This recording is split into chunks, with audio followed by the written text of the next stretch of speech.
Today, I'll be showing you how to mount the Deity DXTX to any boom pole. The DXTX is a plug-on, so you can of course attach it to the bottom of a boom pole if it has an internal cable. If it does not, you'll need to purchase our boom pole bracket accessory. Once you've picked it up, power down the device and remove the batteries. Next, using a size T9 screwdriver, remove the 2 screws on the front of the unit. Gently pull the cone off until you can see the pin connection. Set down the cone and carefully pull out the connector cable.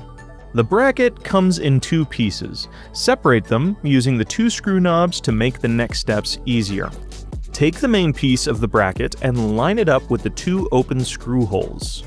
Grab the XLR cone and double check that your pins are aligned. Seat the connector as best as you can with your hand and then secure it fully with a screwdriver. With that connected, make sure the bracket and gasket are aligned with the open screw holes on the cone. Place the cone onto the unit, being mindful not to pinch that cable connection. Finally, hold it all in place with your finger and use the included elongated screws to secure the whole system. Reattach the second bracket piece with those 2 knobs, and then place it on the screw of your boom pole. The tension from the shock mount you attach over this will keep it in place. Simply plug in your XLR and you're good to go. Once done recording, it's best to let the bracket live on your device, only removing the arm for easy storage. Thanks for watching, and happy shooting!